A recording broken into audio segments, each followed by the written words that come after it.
¿Qué tal amigos? ¿Qué tal hermanos? Sean todos bienvenidos a un nuevo video, a una nueva entrega del repaso de la escuela sabática de los pioneros adventistas. Estamos hoy con la lección número 8 de este trimestre, llamado o titulado El pecado de Miriam. Es un tema realmente muy interesante, muy actual, muy necesario para nuestros días. Todos aquellos que han podido leer durante esta semana la escuela sabática saben la importancia que tiene este tema, bueno, como todos los anteriores que hemos tratado, pero sobre todo con respecto al tema de la murmuración, al tema de la envidia, al tema de este pecado, ¿no? En particular. Y hoy vamos a tener un invitado para compartir con nosotros la lección de escuela sabática, así que vamos a estar presentándolo ya en un ratito. Antes de comenzar, bueno, primeramente agradecerles a todos aquellos que siempre se conectan y están atentos al repaso de escuela sabática, que dejan sus mensajes en el chat. Muy agradecidos a todos aquellos que nos dejan ahí sus comentarios, ¿sí? Sus saludos, que están algunos desde temprano. Así que bueno, agradecidos a Dios por esta oportunidad que tenemos de, por la gracia de Dios, poder conectarnos nuevamente. Vamos a estar tocando la lección número 8, se llama El pecado de Miriam. Y antes de comenzar, vamos a pedirle a Dios que nos dirija en el estudio de esta semana, que podamos sacar algunas lecciones espirituales prácticas para nuestra vida. Sí, vamos a pedir a Dios su dirección. Querido Padre, te damos las gracias por tu amor, tu misericordia y porque hoy nos permites nuevamente conectarnos con los hermanos a la distancia, tratando por medio de tu espíritu romper esas barreras que nos separan de la distancia a través de la tecnología, a través de los medios que tú has propuesto, para que podamos acercarnos y estudiar tu palabra juntos, Padre. Gracias por tu amor, tu misericordia. Bendice a cada uno de los que están ahora conectados y los que vayan a ver este video en el futuro. En el nombre de Jesús. Amén. Muy bien, hermanos. Hoy nos toca entonces la lección número 8, el pecado de Miriam. Y antes de comenzar, como es costumbre, trato de dejar una pregunta que vamos a responder al final. Una pregunta que es para los que están conectados ahora en el chat y después en los comentarios. También si lo quieren dejar en los comentarios lo pueden hacer. Pero esta es la pregunta para el chat. Para los hermanos que están ahora, ¿sí? Que obviamente no pueden adelantar el video porque están en el estreno, vamos a responderla al final del programa a esta pregunta, ¿sí? Esta pregunta tiene que ver con cuál fue la causa, atentos a la pregunta, ¿cuál fue la causa? Sabemos que Miriam, conocemos la historia, la vamos a repasar ahora con nuestro orador invitado, pero ¿cuál fue la causa por la cual Miriam habló o murmuró contra Moisés por su esposa? Ustedes saben, en el relato de Números que estamos leyendo, Números capítulo 12, se nos cuenta allí la historia de cómo Miriam y Aarón fue al parecer arrastrado por Miriam, ¿sí? Aarón pudo haberle puesto fin a esa murmuración, pudo haber reprendido el pecado de su hermana, pero él colaboró también con eso, ¿no? Una murmuración contra Moisés. Y Miriam habló contra Moisés a causa de su esposa. Pero la pregunta para el chat no es esa simplemente, sino que ¿por qué causa Miriam murmuró contra Moisés y contra su esposa en particular? ¿Por qué criticó el hecho de que él se haya casado con Séfora, que era su esposa? ¿Sí? Hay varias posibles respuestas a esta pregunta. Sé que no es una pregunta fácil, pero yo quiero llegar al meollo de la cuestión de este tema, que siempre nos lleva al mismo punto. Lo vamos a ver al final, lo voy a responder. Voy a estar leyendo algunas citas también del Espíritu de Profecía. Vamos a responder esta pregunta. Así que vayan meditándola durante lo que queda del programa. ¿Cuál fue la causa por la cual Miriam murmuró contra Moisés y en particular el hecho de que Moisés se haya casado con Séfora? ¿Cuál fue la causa fundamental? Solamente aquellos que hayan indagado un poco más de lo que la lección presenta van a encontrar la respuesta a esta pregunta, y si no la encontraron, bueno, la van a saber hoy a través de este repaso de escuela sabática. Así que bueno, vamos a comenzar entonces. Vamos a presentar a nuestro invitado, que va a tener el desarrollo general de la escuela sabática, y después yo voy a estar agregando algunos puntos al final con la respuesta para la pregunta del chat. Hoy nos acompaña el pastor Álvaro Sauza. Para todos aquellos que quizá no lo conocen, él es pastor, también es médico, es doctor, tiene su ministerio en Texas, en El Paso, en Estados Unidos, y él es mexicano, de origen mexicano. Y bueno, todos aquellos que quieran ver sus videos, que tienen muchos videos en YouTube, ustedes pueden entrar y verlos, no solamente repaso de escuela sabática, que ellos están haciendo el mismo repaso que nosotros, sino también muchos otros estudios bíblicos. Pueden entrar a Bienestar TV en YouTube, pueden descargar la aplicación también que tiene este ministerio, tienen una aplicación que la pueden instalar en la televisión o en el celular, se llama Bienestar TV, lo buscan así en el App Store, ¿sí? En el lugar donde se descargan las aplicaciones, lo pueden descargar y ahí está pasando programación todo el tiempo, ¿no? Incluso hay algunos videos de un servidor en esa aplicación, así que pueden entrar ahí a Bienestar TV. Le damos las gracias al pastor Sausa, le damos las gracias a todos sus colaboradores que están ayudando con ese ministerio y que tuvieron la gentileza de grabar el repaso de la escuela sabática para nosotros hoy, para que podamos deleitarnos en la palabra del Señor y aprender las lecciones que Dios tiene para nosotros. Me olvidé de decir, aquellos que quieran descargar el folleto de escuela sabática, ya saben, pueden entrar a la página web infonom.me/es, ¿sí? /es, y en el código QR que aparece ahí en la pantalla lo pueden descargar gratuitamente al folleto de escuela sabática. Quedan pocas lecciones de este trimestre, pero en breve vamos a estar poniendo ya la del tercer trimestre de este año. Así que bueno, gracias Pastor Sausa, gracias a todos los hermanos por estar conectados. Prestemos atención, hermanos, a el repaso de escuela sabática y luego volvemos para tener las conclusiones y la respuesta para la pregunta del chat.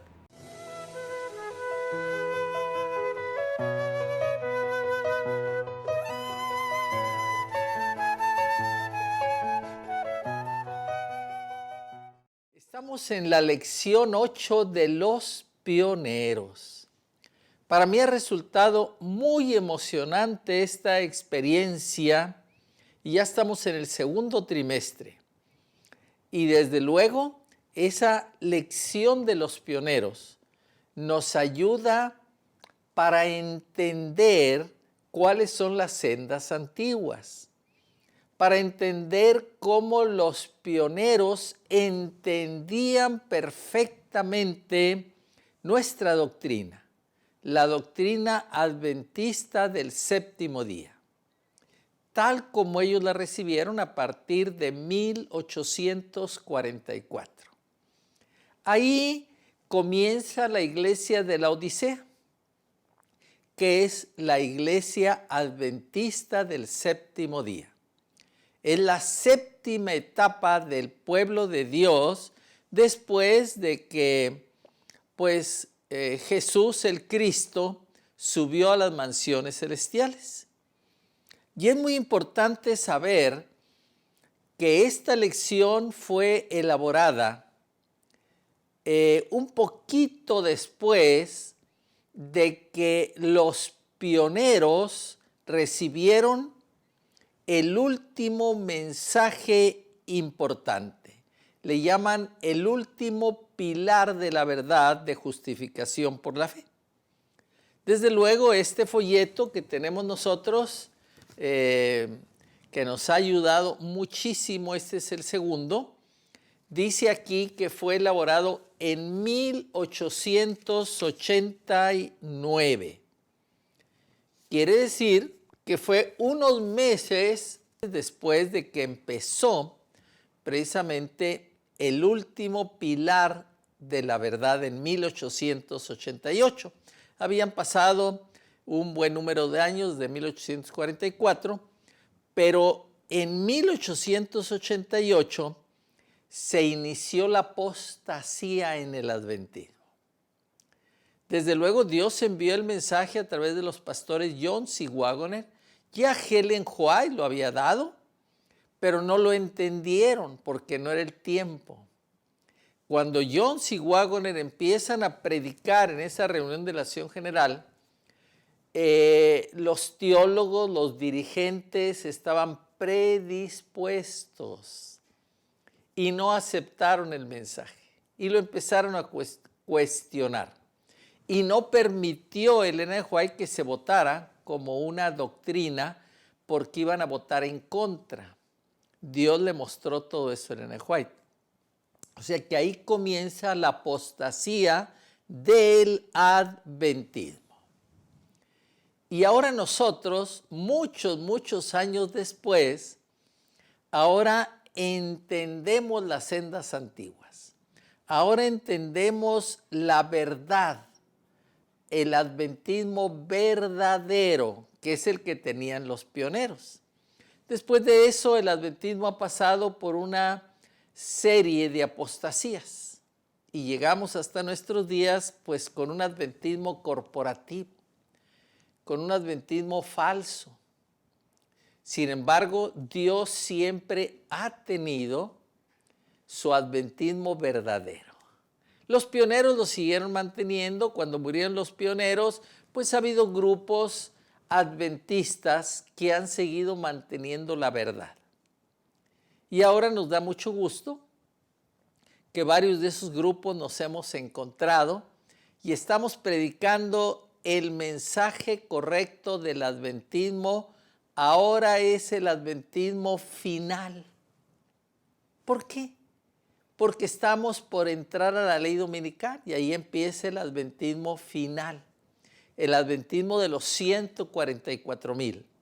De ahí, de una gran multitud, vamos a salir 144,000 que seguimos al Cordero, que recibimos el sello de Dios, y el resto del adventismo lamentablemente va a recibir la marca de la bestia.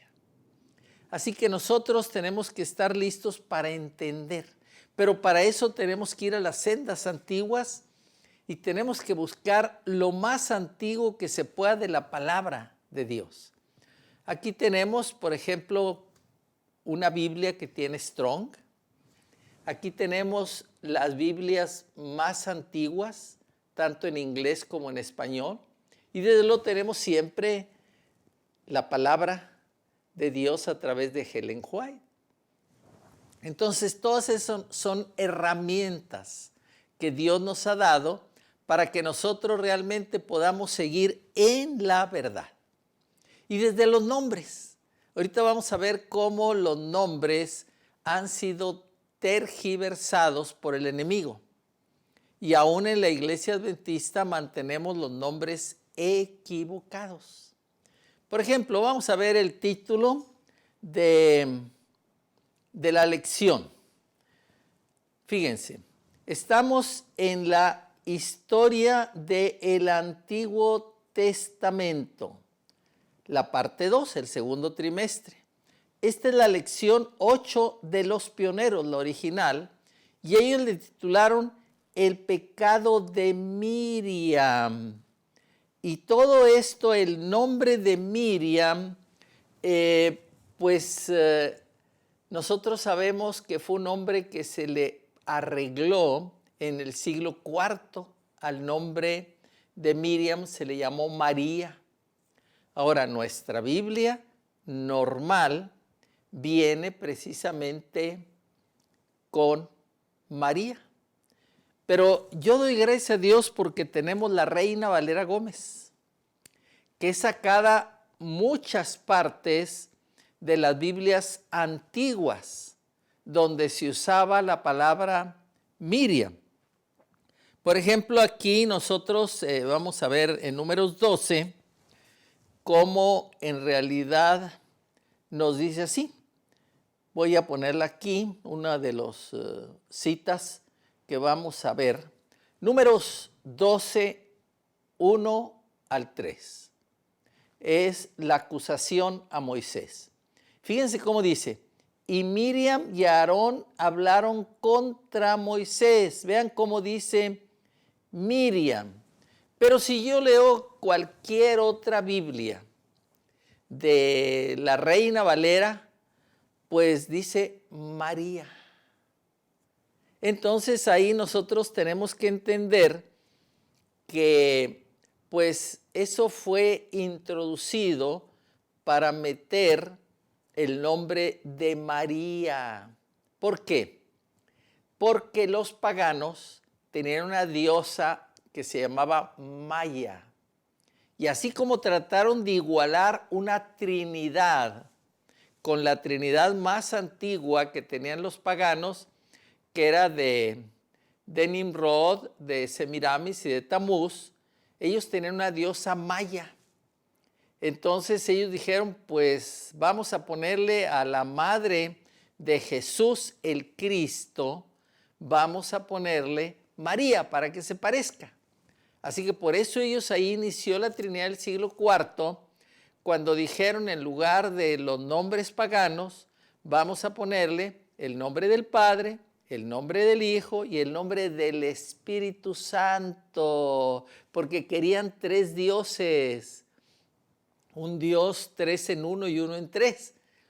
Y eso es algo que no sabían que las consecuencias que iba a tener en el futuro. Y así siguió en el cristianismo, el catolicismo, de ahí será el protestantismo, y todas las iglesias eran trinitarias. Sin embargo, ven qué interesante, los pioneros adventistas que salieron del metodismo, de los bautismos, de los presbiterianos, entre ellos Ellen White, eran trinitarios. Pero cuando ellos empezaron a estudiar, hallaron que había un solo Dios Padre, el Hijo de Dios, y había un Espíritu del Padre y del Hijo. Eso no es una Trinidad, es un solo Dios, como dice Deuteronomio capítulo 6. Así que cuando nosotros tenemos las Biblias adecuadas, podemos entender las verdades correctas.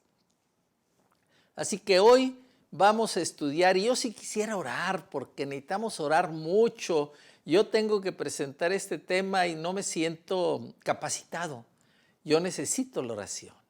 Y ustedes al oírlo también necesitan la oración. Así que vamos a orar. Padre nuestro, te agradecemos porque tú nos estás guiando con tu Espíritu. Y tú nos muestras lo correcto en este tiempo final de la historia del mundo. Ahora queremos que tú nos guíes al estudiar esta importante lección de los pioneros con el pecado de Miriam, para que cada uno de nosotros nos acerquemos al trono de tu gracia y encontremos el oportuno socorro para cada necesidad. Guía a tu pueblo verdadero. Guía al adventismo verdadero que se transformará pronto en el adventismo final, y acompáñanos en este estudio. Te lo pedimos en el poderoso nombre de Jesús, el Cordero a quien seguimos. Amén, amén y amén. Muy bien, con esta introducción ya vemos que en lugar de María en sus Biblias es Miriam. Y si quieren conseguir una buena Biblia, que veo yo que el hermano Vallejos es la que recomienda, aquí está, la Reina Valera Gómez, que tiene incluso los párrafos de Ellen White, y yo he estado usando algunos de esos para presentar las lecciones que son adecuados de cuál es el pensamiento de Ellen White. Así que, pues, es algo interesante. La King James de 1611 es la versión que Ellen White recomendó. Y ahí usa, por ejemplo, el nombre de Jesús el Cristo. Jesucristo es otro invento. Es Jesús el Cristo. Su nombre fue Jesús. Si vamos al griego, Jesús. Si vamos al hebreo, pues desde luego era el Yehoshua, del Jehová. Todos esos son nombres que podemos entender viendo los idiomas originales de que fueron escritas la Biblia, el Antiguo Testamento en hebreo, el Nuevo Testamento en griego. Pero en el Nuevo Testamento, pues el nombre que se le puso a Jesús, se usaba el griego, fue Jesús, el Cristo, en hebreo, en griego, perdón. Así que no es Jesucristo. Eso es algo que luego inventaron y lo han puesto en las Biblias modernas. Pero debiera ser Jesús el Cristo. Y ahora sí volvamos a nuestro versículo importante sobre la acusación de Moisés, Números 12 del 1 al 3. Fíjense cómo dice: y Miriam y Aarón hablaron contra Moisés a causa de la mujer etíope que había tomado, porque él había tomado mujer etíope. Y dijeron: ¿solamente por Moisés ha hablado Jehová? ¿No ha hablado también por nosotros? Y lo oyó Jehová. Y aquel varón Moisés era muy manso, más que todos los hombres que había sobre la tierra. Fíjense qué interesante. Dios está siempre al tanto. Está buscando que se hagan las cosas correctamente. Así que ahora Miriam y Aarón van a acusar a Moisés. Y lo acusan de tener una mujer pagana, etíope. Era pues oscurita de piel, porque pues él había ido al desierto y ahí pues había, vamos a decir, tomado esa mujer originaria de Etiopía. Sin embargo, fue lo que Dios le dio, porque era la mujer idónea, a pesar de que no era, vamos a decir, israelita. Entonces, ahí también les dice, aquel varón Moisés, dice, era muy manso. Fíjense qué interesante. Manso significa noble, significa como Dios. Pero en las traducciones le han puesto manso, pero en realidad lo correcto era muy noble, parecido a Dios. Y él era el mejor de todos los hombres que había sobre la tierra. O sea, estaba muy cerca de Dios. Esos 40 años en el desierto lo llevaron a estar cerca de Jehová. Desde luego ahí a él se le dio el nombre. Yo soy el que soy. Se le dio el tetragramatón, desde luego, en hebreo. Pero pues todo eso el diablo lo ha ido tergiversando y cambiando. Así que ahora hay esa acusación. Le dicen, no, Jehová le dice, Moisés es muy manso más que todos y ustedes están hablando en contra de él. Vamos a ver, usando la Reina Valera Gómez, aquí viene un texto muy bueno de Ellen White para aclarar esto. Las señales de los tiempos del 21 de octubre de 1886. Esto es antes de 1888, 2 años antes. Moisés se destaca como superior en sabiduría e integridad sobre todos los soberanos y estadistas de la tierra. Sin embargo, este hombre no pretendía reputación para sí, sino que representaba a Dios ante el pueblo como la fuente de toda facultad y sabiduría. ¿Dónde hay un personaje tal entre los hombres de este siglo? Los que hablan despreciativamente de la ley de Dios lo están deshonrando y echando una sombra sobre el personaje más ilustre presentado en los anales de los hombres. Fíjense nomás, Moisés era el hombre más superior en sabiduría e integridad. Fíjense. Es algo impresionante. No había nadie como él o mejor que él, más cerca de Dios. Por eso Dios lo escuchó, ¿verdad? Y estaban echando una sombra sobre ese personaje. Aunque saben, él también, como todos nosotros, pecó. Y por eso tuvo que morir. Pero vino Miguel y él pidió el cuerpo y se lo llevó al cielo. ¿Por qué sabemos? Porque cuando Jesús estuvo en la tierra vino Moisés a verlo. Moisés y Elías. en el monte de la transfiguración. Así que qué privilegio de Moisés, que a pesar de que pecó y tuvo que morir, no entró en la Canaán terrenal, pero entró en la Canaán celestial, porque era un hombre íntegro, muy amado por el Padre y el Hijo. Y ahora miren, es muy importante estas lecciones porque tienen las notas de los pioneros. Vamos a ver una de las notas de los pioneros que a mí me han impactado mucho, porque entendemos qué creían ellos a través de sus notas. Fíjense, aquí están hablando de los mansos en la nota de los pioneros. Y dice, la razón por la que el Señor guiará a los mansos antes que a cualquier otro es porque son los únicos a los que puede guiar. Fíjense, nomás a los mansos puede guiar. Los orgullosos confían en su propio juicio y no seguirán las indicaciones del Espíritu de Dios. Graben estas palabras.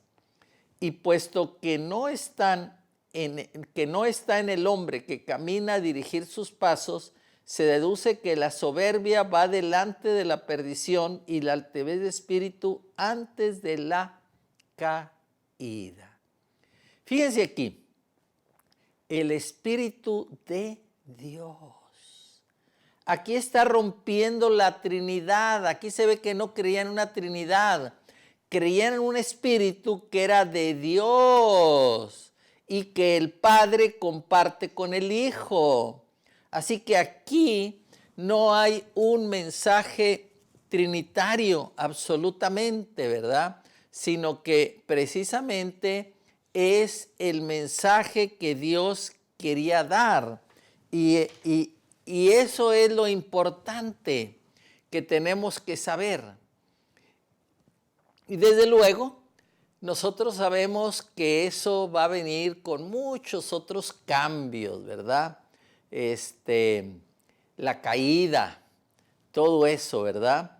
Pero los que caminamos siguiendo al Cordero, siempre vamos a tener lo mejor. Fíjense qué interesante.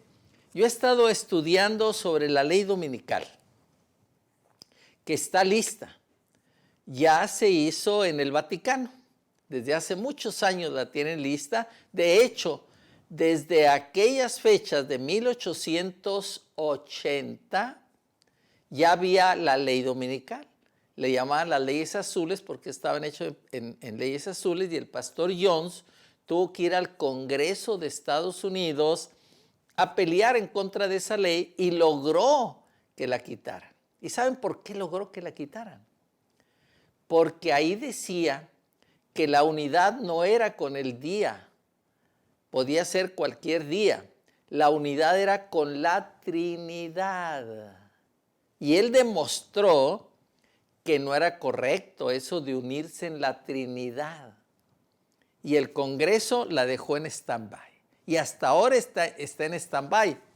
Y saben que ya la ley ahorita que realizó el Vaticano y que está en la Casa Blanca para ser firmada, tienen décadas ahí para ser firmada, dice que no importa el día que guarden. Puede ser el viernes los musulmanes, el sábado los sabáticos, el domingo todos los cristianos y los paganos, porque es el día del sol. Lo que dice es que la unidad se logra siendo trinitarios. Y ustedes entran a la página del Vaticano y van a encontrar que ahí por el año 2000 ya la Iglesia Adventista firmó un convenio para ser aceptados como parte de la Iglesia Mundial, y desde luego aceptaron la doctrina de la Trinidad. O sea, no les piden, ¿qué día guardas? El sábado, está bien. Le dicen a los bautistas, ¿tú qué guardas el domingo? Está bien. Pero tienes que aceptar la Trinidad. ¿Cuál Trinidad? La católica. Entren a la página elvaticano.com y ahí van a encontrar todos esos documentos de la ley dominical, etc. Así que ahí está el engaño. Una ley dominical. Vamos a seguir viendo la nota de los pioneros, la segunda parte. de esta vez dice así, sobre los mansos, ¿verdad? Pero los que no tienen confianza en la carne, Filipenses 3:3, están en condiciones de aceptar la sabiduría que viene de lo alto. Dios desea guiar a todos los hombres en el juicio y conducirlos por el buen camino, pero como no obligará a ninguno a ir en contra de sus deseos, los mansos que desconfían en sí mismos son los únicos a quienes puede guiar. Aquí está lo importante, únicos a quienes puede guiar. Cuanto mejor es que el hombre no se apoye en su propio entendimiento cuando puede tener el beneficio de la sabiduría de Dios. Feliz es el hombre que puede decir de corazón, prefiero caminar en la oscuridad con Dios que caminar solo en la luz. Así que lo más importante es que los mansos se dejan guiar por Dios. Aunque vayan en la oscuridad, van guiados por Dios. Porque lo revelado es para nosotros y lo oculto es de Dios. Entonces no todos tenemos toda la luz va en aumento. Algunos van a ser salvos sin haber visto la Biblia, porque vivieron en medio de la naturaleza y aceptaron al Dios verdadero. Pero nosotros que recibimos luz, cada quien vamos a ser juzgados de acuerdo a la luz recibida. Así que nosotros los adventistas somos los que más luz tenemos de todos. Pero sin embargo, la mayor parte de los adventistas, que entre la corporación y los diferentes grupos que han salido y los independientes, pues ya somos como 28 millones o más. ¿Y saben cuántos de los adventistas vamos a recibir el sello? 144,000. Yo he estudiado mucho y cuando dice el número de los, quiere decir que es un número real. Algunos lo toman como simbólico y está bien, tampoco, ya después nos vamos a enterar. Para mí es real, es exacto. ¿Qué significaría eso? Que de cada 200 adventistas, solo uno vamos a recibir el sello. Y 199 va a recibir la marca de la bestia y vamos a ser perseguidos y van a sufrir las trompetas. Bueno, muchas cosas que hoy no vamos a estudiar porque estamos en otro tema. Pero debemos ser parte del adventismo final, que son los 144,000. Ahora vamos a ver, ya vimos los mansos, ahora vamos a ver las promesas a los mansos, a los que seguimos a Dios, que nos dejamos guiar por Dios, más bien los nobles sería la palabra más correcta, pero dice así.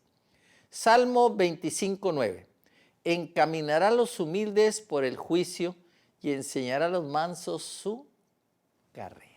Así que si nosotros somos mansos, pues nos va a enseñar, pero para eso tenemos que ser humildes para aceptar la voluntad siempre de nuestro Dios.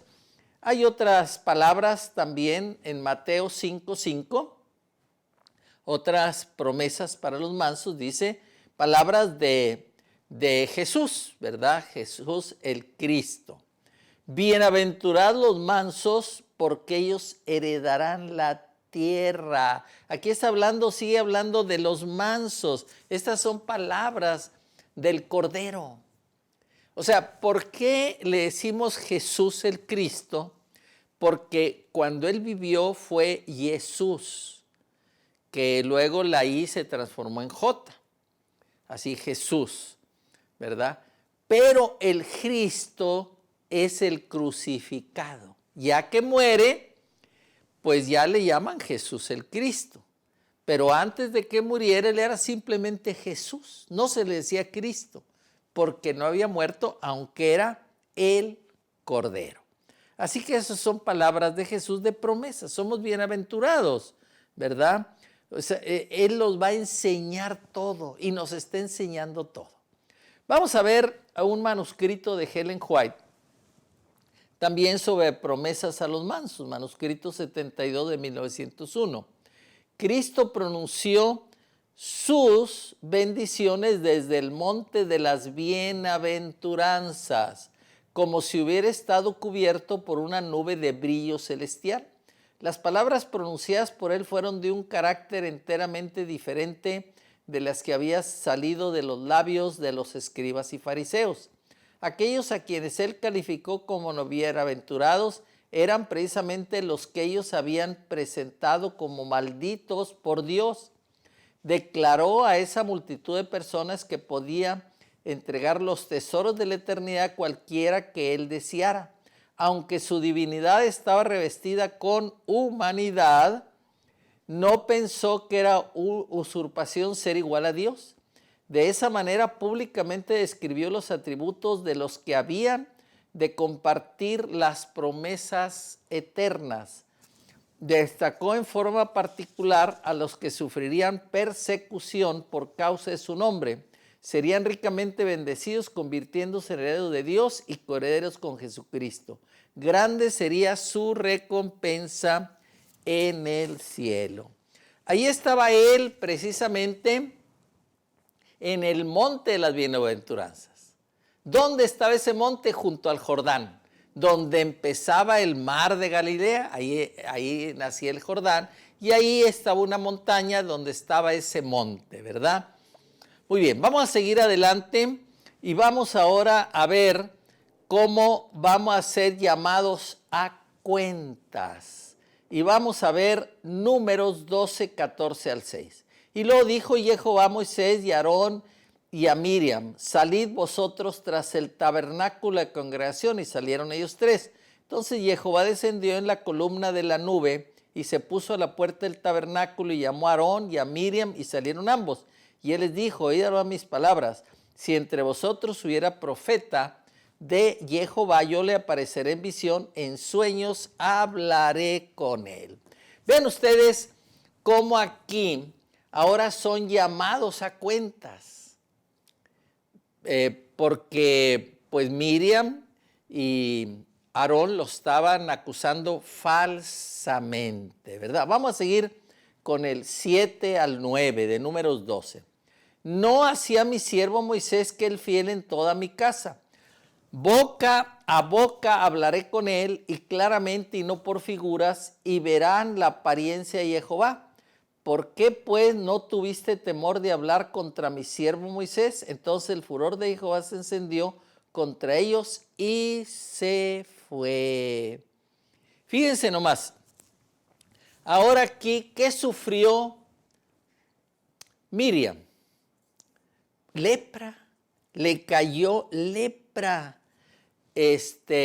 Pero inmediatamente Moisés intercedió por ella. Fíjense que bien, lo estaban acusando, lo querían quitar, le querían hacer muchas cosas.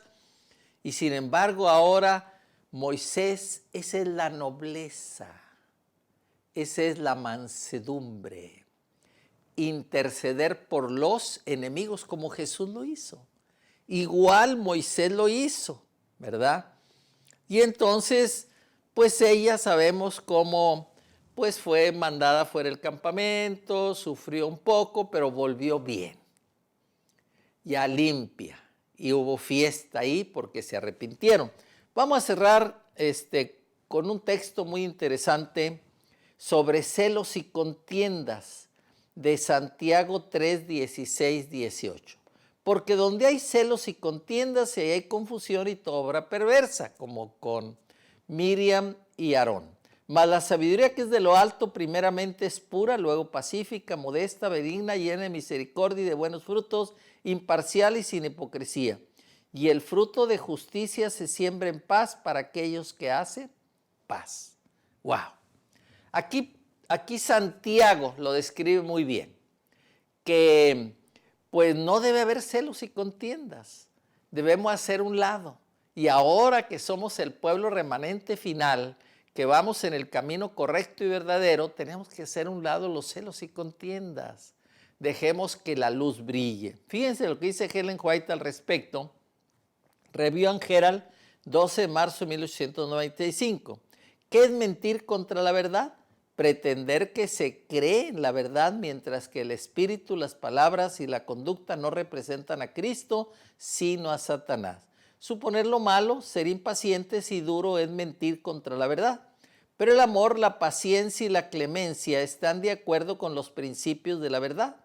La verdad siempre es pura, siempre bondadosa, respira una fragancia celestial sin mezcla de egoísmo.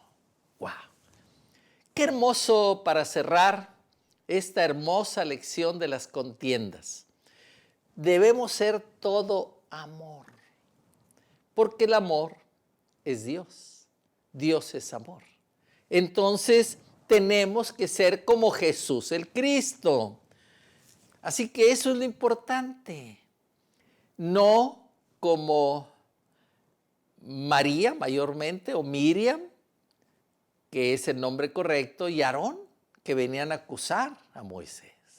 Así que hoy queremos pedir a Dios que Él nos ayude para ser como Jesús o como Jesús el Cristo. Ese es el ejemplo. Podíamos poner a Moisés, pero él falló. Pero sin embargo Jesús triunfó. Y Él es el que nos libra de todo pecado. Así que yo te invito para que tú y yo y todos seamos como Jesús el Cristo. Que Dios te bendiga y te guarde y que podamos llegar a la patria celestial.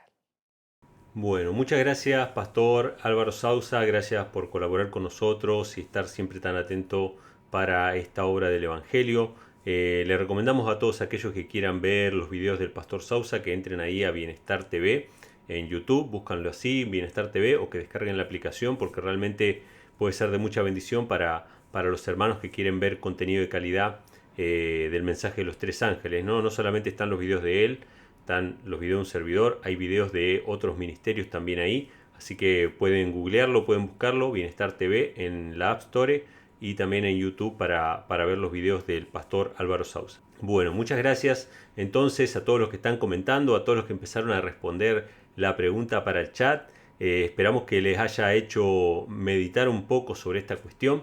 Y yo quiero responder a la pregunta, ¿sí? Primeramente voy a leer el texto bíblico en cuestión, que es Números capítulo 12, versículo 1, que dice así: Miriam y Aarón hablaron contra Moisés a causa de la mujer etíope que había tomado, porque él había tomado mujer etíope. Ahora vamos a aclarar también esto de que era una mujer etíope, ¿sí?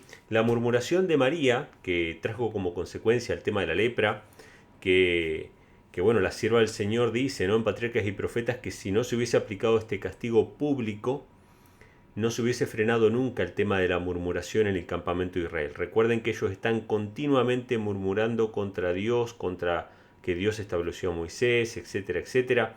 El repaso de la escuela sabática deja bien claro que Moisés era más que un profeta. Dios le podía hablar a María, le podía hablar a Aarón, porque ellos justamente dijeron eso, ¿no? ¿Acaso no habla Dios por medio de nosotros también y no solamente por medio de Moisés? O sea, sí, Dios hablaba por medio de María. Ella era profetisa, Aarón era profeta, pero con Moisés hablaba cara a cara. Hablaba directamente porque Moisés era el hombre más manso de la tierra. Moisés tenía un carácter perfecto. No tenía un carácter en desarrollo, tenía un carácter perfecto. A lo largo de su vida, en su experiencia, no solamente siendo escogido para ser el faraón, sino también siendo pastor de ovejas. Durante esos 40 años lo capacitaron para que tuviera un carácter perfecto. Recuerden que Moisés cometió solamente un pecado que le imposibilitó ser llevado con vida al cielo. Recuerden esto, hermanos. Saben que hace poco estuve viendo a un pastor adventista, un pastor muy conocido, que obviamente abrazó el universalismo, ¿sí? Esta idea de que Dios va a salvar a todo el mundo. Entonces el hombre empezó a criticar al profeta Elías, ¿no? Y dijo, bueno, el profeta Elías hizo un acto terrible de matar a los profetas de Baal, a los profetas de Acera, que eran como 900 personas. Entonces él se horrorizaba, ¿no? Un pastor que se horroriza de todas las cosas bíblicas o de todo lo que venga del cristianismo, pero nunca se horroriza, por ejemplo, del movimiento LGTB. Él patrocina el movimiento LGTB, pastor adventista. él patrocina la teología de la liberación del catolicismo. Él no se horroriza con eso, pero sí se horroriza cuando ve algo en la Biblia que a él no le gusta o le cae mal. Entonces empezó a criticar al profeta Elías y empezó a decir que el profeta Elías era un asesino, básicamente, ¿no? Un asesino en serie porque había matado a todos esos profetas. La sierva del Señor dice que Dios le dio la instrucción a Elías de que destruyera a esos profetas porque habían visto la evidencia del poder de Dios descendiendo fuego del cielo y aún así no se habían arrepentido, sino que merecían ser destruidos. Eso dice la sierva del Señor, ¿no? En Profetas y Reyes. Pero bueno, este pastor decía que Elías había pecado con eso, ¿no? Al obedecer a Dios en destruir a los profetas de Baal. Porque este es el pensamiento del universalismo, ¿no? De que todos los profetas eran malos menos nosotros ahora que sabemos todo, ¿no? Entonces, bueno, empezó a criticar al profeta Elías y, hermanos, qué terrible el fanatismo a dónde nos puede llevar. Nos pone a nosotros como mejores que los profetas. Nosotros nos creemos que somos mejores que los profetas, que el profeta Elías. No, Elías no era un asesino en serie, no era un loco desquiciado, no era un fanático Elías, no. Él cumplió la orden del Señor, lo que el Señor le había ordenado hacer. Entonces yo me ponía a pensar y decía, miren ustedes, ¿no? ¿Por qué Elías fue llevado al cielo sin ver muerte? Si era tan malo, porque era terrible, Elías tenía un carácter terrible, andaba matando gente porque le gustaba matar gente, pero Moisés no fue llevado al cielo por un solo pecado. ¿Cuál fue el pecado de Moisés? Golpear la roca que Dios le había dicho que hablara a la roca. Ese fue el pecado que excluyó a Moisés del cielo. Entonces Dios se prefigura delante de nosotros, según este concepto, tremendamente injusto. El que tuvo un desliz y mató a 900 personas, pequeño desliz, es llevado al cielo sin ver muerte. Pero el que se exasperó un poquito porque lo presionó el pueblo, porque realmente el pueblo lo tenía hastiado, cuando perdió la paciencia una vez, no puede ir al cielo. Tiene que morir primero antes de ir al cielo. Y como Elías, que era un asesino en serie, fue llevado al cielo sin ver muerte. Miren, hermanos, las tonterías que pueden llegar a decir ministros, supuestamente ministros del Señor, poniéndose ellos en la poltrona de que son mejores que los profetas de la antigüedad. Hermanos, ni se nos ocurra a nosotros pensar que somos mejores o superiores que los profetas de la antigüedad. En absoluto, nosotros estamos recién redescubriendo el mensaje del Evangelio que fue oscurecido durante siglos de tradiciones. Recién estamos descubriendo. O sea, ninguno de nosotros puede decir que somos mejores que Elías o que Moisés. Gloria a Dios si la segunda venida de Cristo nos encuentra en ese estado, como parte de los 144.000. Gloria a Dios si podemos ser parte de ese grupo. Pero no podemos pararnos acá a criticar a los profetas de la antigüedad. Entonces, Moisés tenía un carácter perfecto. Un solo pecado lo había destituido a él de entrar en la tierra prometida y de ser llevado al cielo sin ver muerte. Pero obviamente Dios, que es misericordioso, perdonó ese pecado, por eso lo resucitó de entre los muertos, como va a resucitar a todos aquellos que murieron en Cristo, y fue llevado al cielo también. Por eso Moisés y Elías se le aparecen a Jesús en el monte de la transfiguración. No son visiones, no son hologramas, son Moisés y Elías, porque Moisés y Elías están vivos, porque uno fue resucitado y el otro fue llevado al cielo sin ver muerte, ¿sí? Entonces, Moisés era una persona que tenía un carácter perfecto. Dios podía hablar cara a cara con él. Cuando Dios le prohibió a todos que se acercaran al monte, Moisés podía estar allá arriba 40 días sin comer y sin tomar agua. O sea, Moisés no era cualquier profeta. Entonces cuando Aarón y María dicen, Dios ha hablado por medio de nosotros también, sí, pero no era lo mismo. No era lo mismo. El único que se compara a Moisés, ¿no? Que Moisés era un símbolo del que había de venir, un profeta como Moisés levantaré entre tu pueblo, era Jesús, con quien Dios hablaba cara a cara, ¿sí? Y que ese hablar cara a cara llenaba de gloria a Cristo, como en el monte de la transfiguración, el único, ¿sí? Entonces, cuando ellos criticaron a Moisés porque se había casado con una mujer que no era de su pueblo, Encima usaron una expresión despectiva, se casó con una etíope. Séfora no era etíope, era madianita.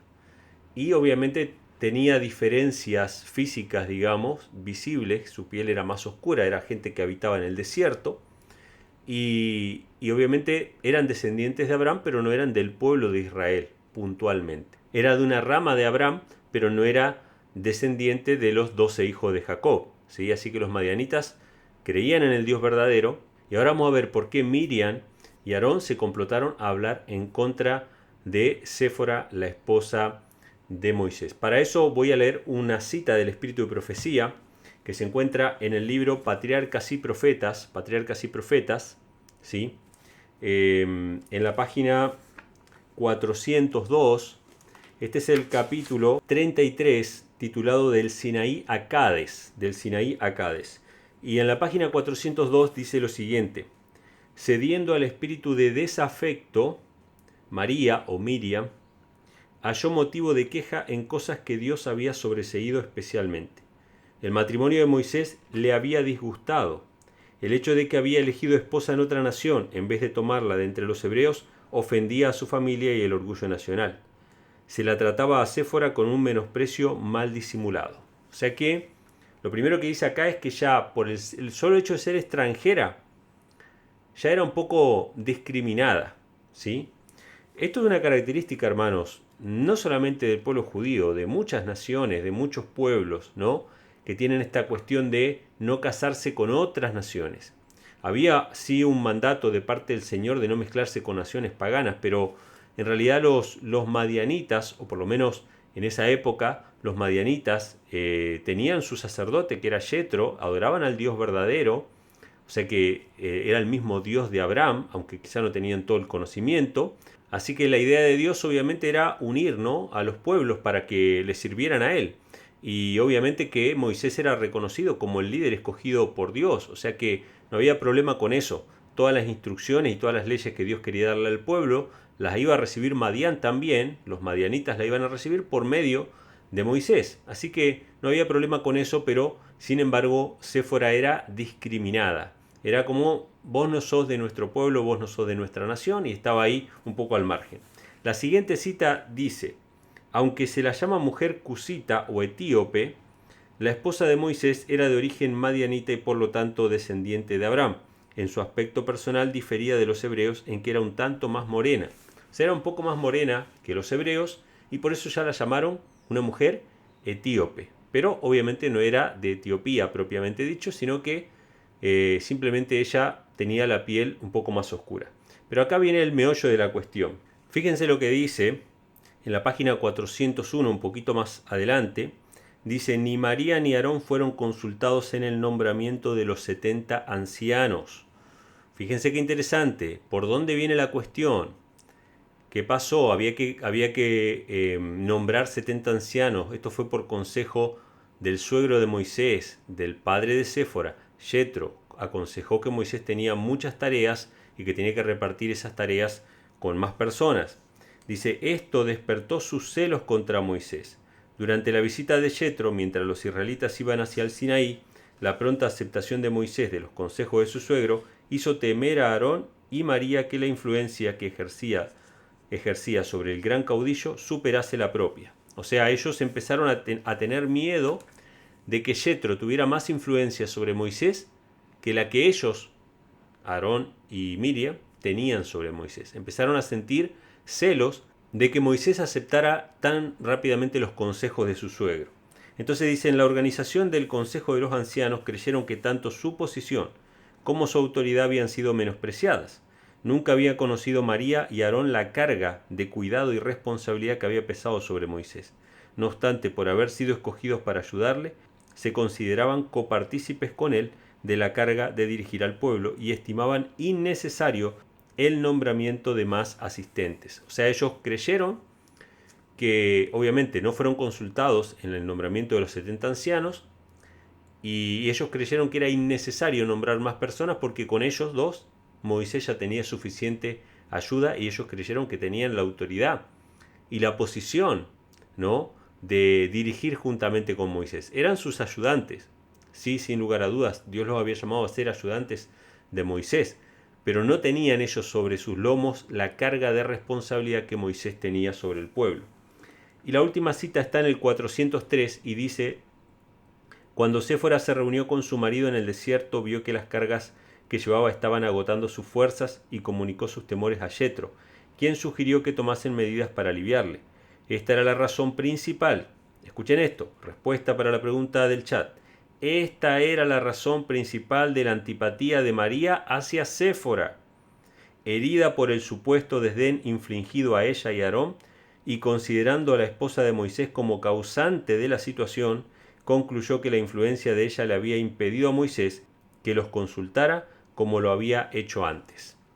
¿Qué fue lo que pasó en definitiva? En pocas palabras, siempre Moisés tuvo como ayudantes a Aarón y a su hermana Miriam, y en esta ocasión fue Séfora la que vio a su esposo tremendamente afligido por todas las cargas que pesaban sobre él, ¿no? Y le comunicó esto a su padre Yetro. Yetro viene, le da el consejo de que reparta las responsabilidades, así que se designan 70 ancianos, y sobre todo este asunto, ni Aarón ni María fueron consultados, y por lo tanto ellos dijeron, bueno, ¿quién tiene la culpa de esta situación que nos está desplazando a nosotros de nuestro lugar?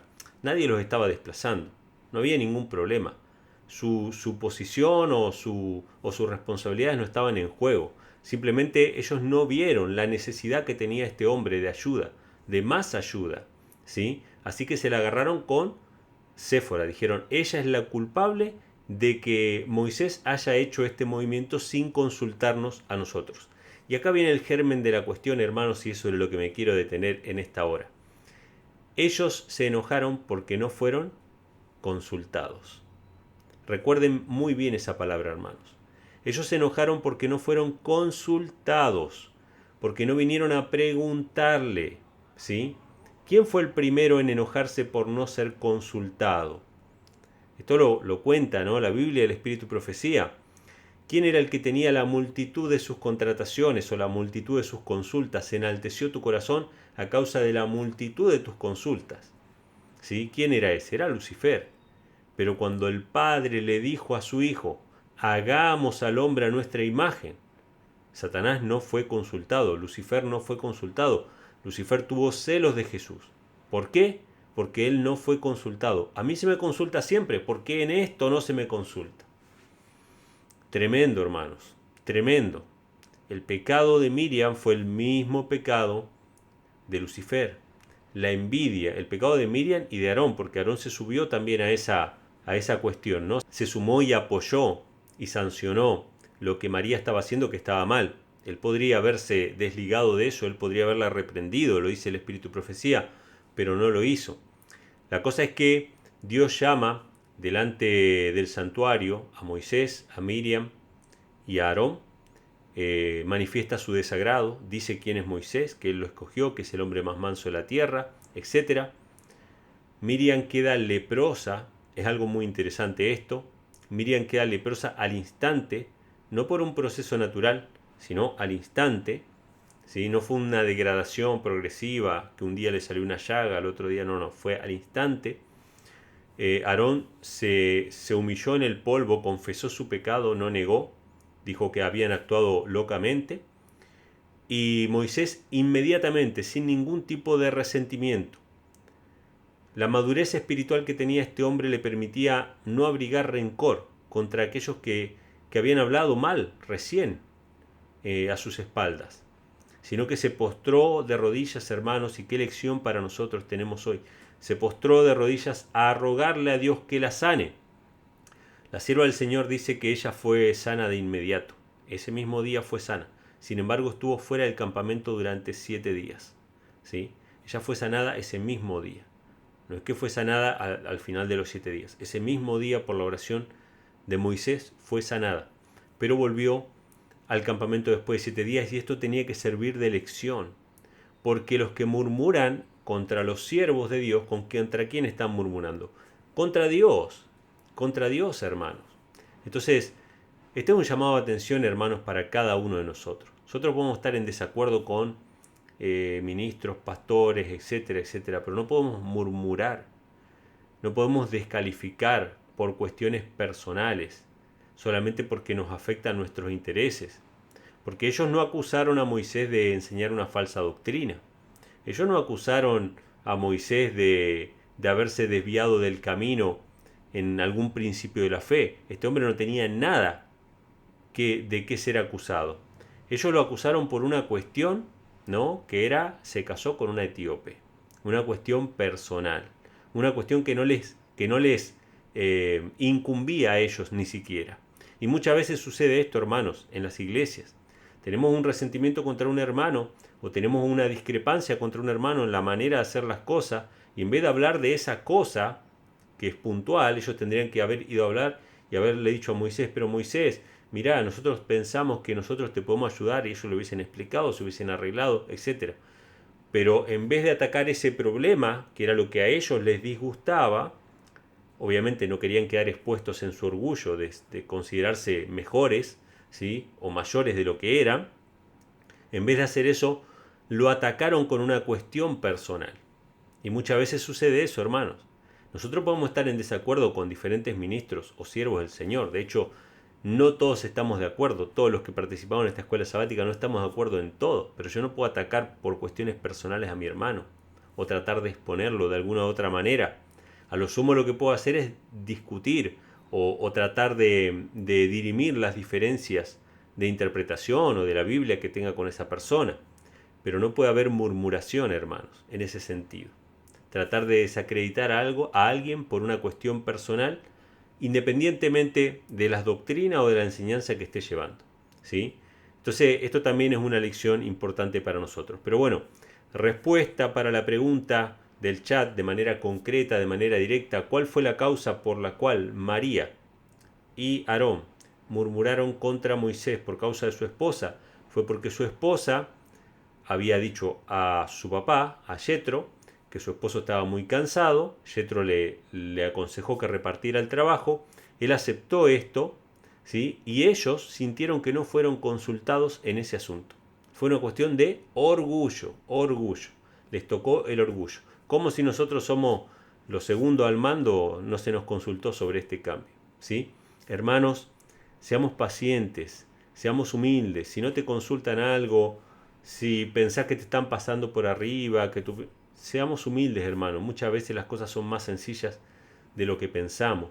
Muchas veces nosotros mismos nos hacemos una película, ¿no? Y después pagamos con creces por una disputa, por un malestar, por un mal momento, ¿sí? Que hacemos pasar a mucha gente por un enojo, por una pelea. Entonces, hermanos, seamos humildes. No importa si no nos consultan, no importa si no nos consideran importantes. Si sabemos que para Dios somos importantes, tanto así que estuvo dispuesto a dar a su Hijo por nosotros, eso es lo que más nos tiene que importar. Después, si para el mundo no somos importantes, bueno, no importa. Dios nos ama tanto como a su propio Hijo. Por eso estuvo dispuesto a darlo por cada uno de nosotros. Así que, hermanos, hasta aquí el repaso de la escuela sabática de hoy. Muchas gracias a todos por los comentarios que van dejando en el chat. Realmente para nosotros son una bendición verlos conectados. Siempre tenemos unas 100 personas aproximadamente. Y bueno, agradecidos por su participación, tanto en los comentarios, en el chat, dándole me gusta al video, compartiéndolo en las redes sociales. Hermanos, ustedes es muy fácil esto, le dan ahí a compartir y le aparece la opción de compartir en WhatsApp, en Facebook, ¿sí? En las diferentes redes sociales lo pueden compartir. Así que compártanlo en los grupos de WhatsApp, así más gente se suma con nosotros cada sábado para estudiar el folleto de escuela sabática. Para nosotros es una bendición poder verlos a ustedes y conocer a nuevos hermanos que están participando cada sábado con nosotros. Así que bueno, vamos a despedirnos ahora sí con una pequeña oración. Vamos a pedirle a Dios que nos acompañe durante la semana y después nos despedimos con la canción como hacemos cada sábado. Querido Padre, te damos las gracias por tu amor, por tu misericordia, porque nos das en cada una de estas lecciones enseñanzas espirituales para nuestra vida, porque siempre nos estás guiando, Padre, para pulir nuestro carácter, porque nuestro orgullo nos impide ver los propósitos que tienes para nuestra vida muchas veces y nos perdemos de bendición por seguir nuestros propios caminos. Ayúdanos a poder ser mansos, Padre, a seguir el ejemplo de Cristo, el cual siguió también Moisés, que fue el hombre más manso sobre la tierra, a poder moldear nuestro carácter a la imagen de tu Hijo. Te damos las gracias, Padre, por tu amor, tu misericordia. Acompáñanos en esta semana, en el nombre de Jesús. Amén. Bien, hermanos, gracias por haber estado con nosotros en esta lección de escuela sabática. Nos estaremos encontrando Dios mediante la semana que viene, que tenemos invitado especial con la lección número 9, titulada La ceguera de la incredulidad. Tenemos invitado especial la semana que viene. No se vayan a perder el tema de la semana que viene. Dios mediante vamos a estar a la misma hora en este canal. Y pueden descargar el folleto de escuela sabática en la página que ven ahí en la pantalla. Está en la descripción del video también. ¿Sí? En el código QR pueden descargar el folleto. En breve vamos a estar subiendo el tercer trimestre. Así que bueno, gracias a todos nuevamente por habernos acompañado. Les mando un abrazo. Nos quedamos escuchando la canción hasta el final. Hasta que digamos adiós, ¿sí? Bien largo, ahí ya es que nos fuimos, pero siempre nos quedamos hasta el final y yo veo que se quedan casi todos conectados, así que bueno, eso nos pone contentos porque cantamos juntos esa canción al final y bueno, empezamos una nueva semana. Les mando un fuerte abrazo, Dios les bendiga, nos vemos la semana que viene.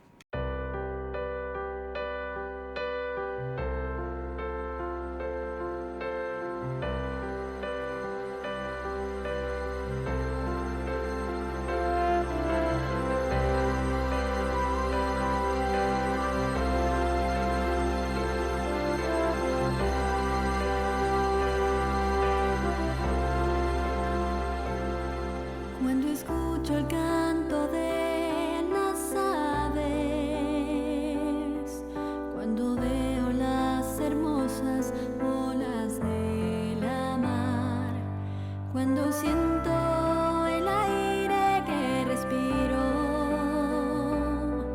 yo me gozo en tu sábado, Jesús, porque la señal entre tú y yo. Me recuerda que eres mi creador,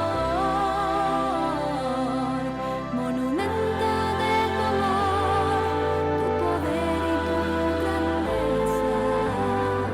Bendito es tu sábado, Jesús. Cuando tú creaste esta tierra, 6 días trabajaste, mas el séptimo santificaste y dejaste escrito este bello mandamiento. 6 días trabajarás, mas el séptimo guardarás.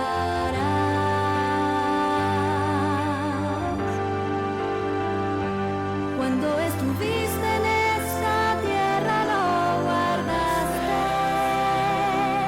y enseñaste a tus discípulos a observar esta gran señal, la cual no cambiará, porque escrito está. Cielo y tierra pasarán, mi palabra y mi ley jamás, porque mes a mes y de sábado en sábado vendremos todos a adorarte a ti por la eternidad, nunca pasará. Bendito es tu sábado,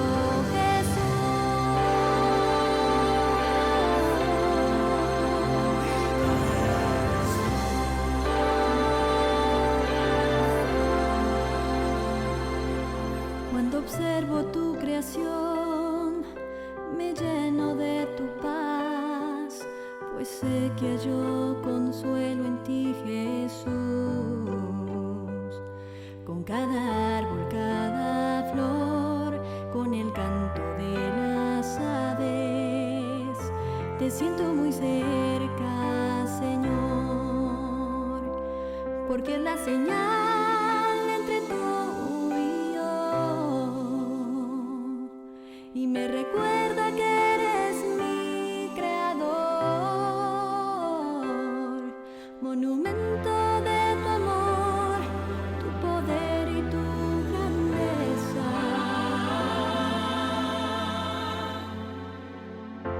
bendito es tu sábado, Jesús.